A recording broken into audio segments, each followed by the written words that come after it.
یہ ہے حضرت عمر رضی اللہ عنہ کے حل کا نچوڑ، ایک ایسا نظام جس میں سلطنت کو صوبوں یا ولایات میں تقسیم کیا گیا، ہر ایک کا انتظام مقرر کردہ اہلکار چلاتے تھے جو مرکزی حکومت کے اعلیٰ آئینی اختیار کے تحت کام کرتے تھے۔ یہاں کیلی الفاظ پر غور کریں، مقرر کردہ کے تحت کام کرتے اور اعلیٰ آئینی اختیار۔ یہ آزاد ریاستوں کا نظام نہیں تھا، بلکہ باہم مربوط انتظامی اکائیوں کا ایک نیٹ ورک تھا جو ایک مشترکہ قانونی ڈھانچے کے ذریعے متحد تھا۔ یہ سمجھنا بہت ضروری ہے کہ یہ تصور اپنے وقت کے لیے کتنا انقلابی تھا۔ یہ کوئی جاگیردارانہ نظام نہیں تھا جہاں طاقت زمین کی ملکیت پر مبنی ہوتی تھی اور باپ سے بیٹے کو وراثت میں ملتی تھی۔ یہ قانون کے تحت سونپی گئی حکمرانی کا ایک نظام تھا جہاں اختیار ایک مرکزی قانونی ڈھانچے سے حاصل ہوتا تھا اور اہلکار اپنے اعمال کے لیے جواب دہ ہوتے تھے۔ یہ جدول اس نظام کی آئینی ذہانت کو شاندار طریقے سے واضح کرتا ہے۔ تفویض کردہ حکمرانی میں اختیار مرکزی قانون سے حاصل ہوتا تھا، نہ کہ زمین کی ملکیت سے۔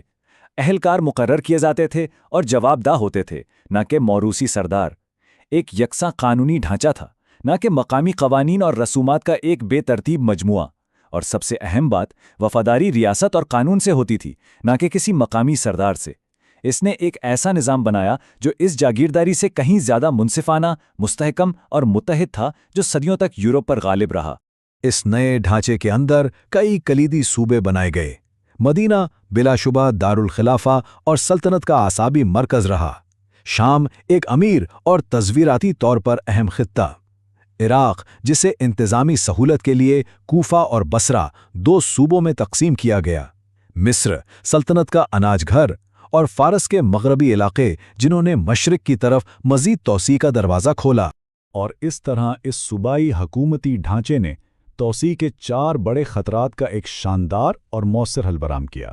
انتظامی بوجھ کو مقامی معاملات، مقامی اہلکاروں کو سونپ کر حل کیا گیا۔ گورنروں کی تقرری اور ان کی جواب دہی کے ذریعے مقامی ظلم و ستم کو روکا گیا۔ ایک یکساں آئینی ڈھانچے کے نفاذ سے قانونی ٹوٹ پھوٹ کو روکا گیا، اور مرکزی حکومت نے ان اہم وسائل پر حتمی کنٹرول برقرار رکھتے ہوئے محصولات اور سلامتی کے بہاؤ کو کنٹرول کیا۔ مقامی انتظامیہ کو مرکزی قانونی اتھارٹی کے ساتھ متوازن کر کے 7ویں صدی کے اس حکومتی ماڈل نے ایک ایسی مستحکم اور منصفانہ ریاست قائم کی جس کا پہلے تصور بھی نہیں کیا جا سکتا تھا۔ اور یہ ہمیں سوچنے کے لیے ایک سوال چھوڑ جاتا ہے، احتساب اور قانون کی حکمرانی کے کون سے اصول ہیں جو ہم 7ویں صدی کے اس ماڈل سے سیکھ کر جدید دنیا میں درپیش حکومتی چیلنجز پر لاگو کر سکتے ہیں؟ اس وضاحت میں ہمارے ساتھ شامل ہونے کا شکریہ۔ اس طرح کے مزید مواد کے لیے ہمارے چینل کو سبسکرائب کرنا نہ بھولیں۔ سب سے پہلا اور بنیادی سوال، ایک واقعی منصفانہ ریاست قائم کیسے کی جاتی ہے؟ یہ کوئی چھوٹی بات نہیں ہے، بلکہ یہ ہر دور کے حکمرانوں اور مفکروں کے لیے سب سے بڑا چیلنج رہا ہے۔ آئیے دیکھتے ہیں کہ 7ویں صدی میں اس مشکل سوال کا جواب کیسے تلاش کیا گیا۔ اچھا، 7ویں صدی کا وہ دور اپنے ذہن میں لائیے۔ ایک نئی ریاست ہے جو ناقابل یقین رفتار سے پھیل رہی ہے۔ ہر طرف نئی زمینیں فتح ہو رہی ہیں، مختلف تہذیبوں اور ثقافتوں کے لوگ اس کا حصہ بن رہے ہیں۔ اب اصل چیلنج یہ تھا کہ اس وسیع و عریض سلطنت کو انتشار اور ظلم سے بچا کر انصاف کی بنیادوں پر کیسے چلایا جائے۔ ایک نئے مضبوط نظام کی ضرورت فوری اور ناگزیر۔ اور تاریخ کے اس نازک موڑ پر خلیفہ عمر ابن الخطاب رضی اللہ عنہ نے ایک ایسا جامع اور انقلابی حکومتی منصوبہ پیش کیا جو اپنے وقت سے بہت آگے تھا۔ یہ صرف کچھ اصلاحات نہیں تھیں، بلکہ یہ حکمرانی کا ایک مکمل سوچا سمجھا بلو پرنٹ تھا جس نے ریاست کے پورے ڈھانچے کو بدل کر رکھ دیا۔ تو آخر یہ انقلابی حکومتی خاکہ تھا کیا؟ آئیے اس کی سب سے بنیادی بات کو سمجھتے ہیں جس نے حکمرانی کو ایک شخص کی مرضی اور منشا سے نکال کر اصولوں اور قانونوں کا پابند بنا دیا۔ دیکھیں، پہلے کیا ہوتا تھا؟ سیدھی سی بات ہے، حکمران کی مرضی ہی قانون تھی، وہ جو چاہتا کر سکتا تھا، کوئی پوچھنے والا نہیں تھا۔ لیکن حضرت عمر رضی اللہ عنہ نے اس پورے تصور کو بدل دیا۔ انہوں نے ایک اصولوں پر مبنی انتظامیہ قائم کی جہاں طاقت کا سرچشمہ کوئی فرد واحد نہیں بلکہ پہلے سے طے شدہ قانون تھے۔ یہ شخصی حکمرانی سے قانون کی حکمرانی کی طرف ایک بہت بڑا قدم تھا۔ اس خاکے کا پہلا اور سب سے بنیادی ستون یہ تھا، اختیار کا سرچشمہ ذاتی طاقت نہیں بلکہ قانونی حکم نامہ ہے۔ یعنی کوئی بھی گورنر یا عہدیدار اس لیے طاقتور نہیں تھا کہ وہ طاقتور ہے، بلکہ اسے اختیار باقاعدہ ایک تحریری حکم نامے کے ذریعے دیا جاتا تھا۔ اسی کو کہتے ہیں تفویض شدہ اختیار۔ یعنی سیدھے لفظوں میں گورنر کو جو طاقت ملتی تھی وہ اس کی ذاتی جاگیر نہیں تھی، یہ اختیار اسے مرکز سے ایک امانت کے طور پر ملتا تھا، کچھ شرطوں کے ساتھ، اور اسے کسی بھی وقت واپس لیا جا سکتا تھا۔ اس سے یہ بات یقینی ہو گئی کہ کوئی بھی گورنر خود کو بے لگام بادشاہ نہ سمجھنے لگے۔ اور اس پورے نظام کی بنیاد تھی ایک تحریری دستاویز۔ اب سب کچھ زبانی کلامی نہیں تھا بلکہ لکھا ہوا تھا۔ ہر گورنر کو اس کی تقرری کے وقت ایک تفصیلی حکم نامہ یعنی مینڈیٹ دیا جاتا تھا، جس میں ہر چیز صاف صاف درج ہوتی تھی۔ یہ حکمرانی کو شفاف اور منظم بنانے کی ایک شاندار مثال تھی۔ اور یہ حکم نامہ کوئی عام سا خط نہیں ہوتا تھا، بلکہ آج کے دور کی ایک مکمل جاب ڈسکرپشن سمجھ لیں۔ اس میں واضح طور پر لکھا ہوتا تھا کہ گورنر کا دائرہ اختیار کیا ہے، وہ کیا کر سکتا ہے اور کیا نہیں، وہ کتنا پیسہ خرچ کر سکتا ہے، اور سب سے اہم بات، وہ عدالتی معاملات میں بالکل مداخلت نہیں کرے گا۔ ہر چیز واضح تھی تاکہ بعد میں کسی ابہام کی کوئی گنجائش ہی نہ رہے۔ اب آتے ہیں دوسرے اور شاید سب سے انقلابی ستون پر، یعنی طاقت کی تقسیم۔ یہ ایک ایسا زبردست قدم تھا جو آج بھی دنیا بھر کے آئین کی بنیاد ہے، اور اس کا صرف ایک مقصد تھا، کسی ایک شخص کو اتنا طاقتور ہونے سے روکنا کہ وہ بے لگام ہو جائے۔ یہ ایک بہت بڑا سوال ہے، کسی ایک اہلکار کو بہت زیادہ طاقتور بننے سے کیسے روکا جائے؟ اگر انتظامیہ، انصاف اور خزانہ یہ سب ایک ہی شخص کے ہاتھ میں دے دیا جائے تو کیا ہوگا؟ ظاہر بدعنوانی اور ظلم کا دروازہ کھل جائے گا۔ حضرت عمر رضی اللہ عنہ نے اس مسئلے کا کیا حل نکالا؟ انہوں نے جو نظام بنایا، اسے ہم آج کی زبان میں اختیارات کی علیحدگی یا سپریشن آف پاورز کا ایک ابتدائی ورژن کہہ سکتے ہیں۔ یہ اپنے دور کا ایک ناقابل یقین حد تک جدید خیال تھا۔ مطلب یہ کہ حکومت کے کاموں کو مختلف آزاد شعبوں میں تقسیم کر دو تاکہ وہ ایک دوسرے پر نظر بھی رکھ سکیں اور ایک توازن بھی قائم رہے۔ تو دیکھیں یہ تقسیم کتنی واضح اور عملی تھی۔ گورنر یعنی والی کا کام صوبے کی انتظامیہ اور سیکیورٹی کو دیکھنا تھا۔ قاضی یعنی جج مکمل طور پر آزاد تھا اور صرف انصاف فراہم کرنے کے لیے جواب دہ تھا، اور خزانے کا آفیسر تمام مالی معاملات کا ذمہ دار تھا۔ اور اہم بات یہ ہے کہ یہ تینوں ایک دوسرے کے ماتحت نہیں تھے، بلکہ تینوں براہ راست خلیفہ کو جواب دے تھے۔ تو اس کا سیدھا سا نتیجہ یہ نکلا کہ کوئی ایک شخص ریاست کے تمام اختیارات کا مالک نہیں بن سکتا تھا۔ گورنر انصاف کے معاملات میں دخل نہیں دے سکتا تھا، اور قاضی کو انتظامیہ سے کوئی لینا دینا نہیں تھا۔ طاقت تقسیم ہو چکی تھی، اور یہی اس نظام کی خوبصورتی اور اس کا توازن تھا۔ اب باری ہے تیسرے اور شاید سب سے اہم ستون کی، یعنی احتساب۔ کیونکہ اختیار دینا ایک بات ہے، لیکن اس اختیار کو قابو میں رکھنا وہ اصل چیلنج ہے۔ اس نظام میں اختیار کے ساتھ ایک بہت سخت لگام بھی تھی، اور وہ تھی جواب دہی کی۔ یہاں مطلق طاقت یا ایبسلوٹ پاور کا کوئی تصور ہی نہیں تھا۔ ہر عہدیدار یہ اچھی طرح جانتا تھا کہ اس کے ہر کام، ہر فیصلے پر نظر رکھی جا رہی ہے، اور اسے اپنے ہر عمل کا جواب دینا ہوگا۔ احتساب کوئی بعد میں آنے والی چیز نہیں تھی، بلکہ یہ نظام کی بنیاد کا حصہ تھا۔ اور یہ احتساب کا نظام کوئی ایک آدھ چیز نہیں تھا، بلکہ اس کی 4 مضبوط پرتیں تھیں، ایک کے اوپر ایک۔ ہر پرت کا مقصد بدعنوانی اور اختیارات کے ناجائز استعمال کو جڑ سے اکھاڑنا تھا۔ آئیے ایک ایک کر کے دیکھتے ہیں کہ یہ چاروں سطحیں کیا تھیں۔ پہلی اور سب سے بنیادی سطح تھی اثاثوں کا لازمی اعلان۔ ہر گورنر کو عہدہ سنبھالنے سے پہلے اپنی تمام دولت اور جائیداد ظاہر کرنی پڑتی تھی، اور جب وہ عہدہ چھوڑتا تو اس کے اثاثوں کی دوبارہ جانچ کی جاتی۔ اگر اس دوران اس کی دولت میں کوئی ایسا غیر معمولی اضافہ ہوتا جس کا وہ حساب نہ دے سکتا تو فوری طور پر تحقیقات شروع ہو جاتی۔ دوسری سطح تو اور بھی کمال تھی۔ اس نے طاقت براہ راست عوام کے ہاتھ میں دے دی۔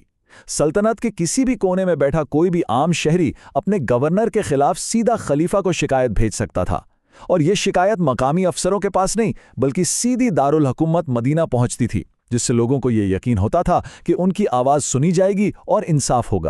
پھر آتی تھی تیسری سطح، یعنی خفیہ تفتیشی مشن۔ خلیفہ وقتاً فوقتاً مرکز سے اپنے خاص اور قابل اعتماد تفتیشکاروں کو مختلف صوبوں میں بھیجتے تھے۔ یہ لوگ اچانک پہنچ کر وہاں کی انتظامیہ، مالیات اور عوامی شکایات کا جائزہ لیتے۔ محمد بن مسلمہ جیسے معتبر افراد خلیفہ کی آنکھ اور کان بن کر یہ یقینی بناتے تھے کہ سب کچھ اصولوں کے مطابق چل رہا ہے۔ اور پھر سب سے آخر میں چوتھی اور سب سے کڑی سطح، سالانہ عوامی احتساب۔ ہر سال حج کے عظیم اجتماع کے موقع پر تمام گورنروں کو عوام کے سامنے حاضر ہونا پڑتا تھا۔ ذرا اس منظر کا تصور کریں، وہاں انہیں خلیفہ اور لاکھوں لوگوں کے سامنے اپنی سال بھر کی کارکردگی کا حساب دینا ہوتا تھا۔ یہ شفافیت اور عوامی جواب دہی کی ایک ایسی مثال تھی جو تاریخ میں بہت کم ملتی ہے۔ تو اس پورے نظام کا خلاصہ اس ایک جملے میں کیا جا سکتا ہے کہ اختیار موجود تھا،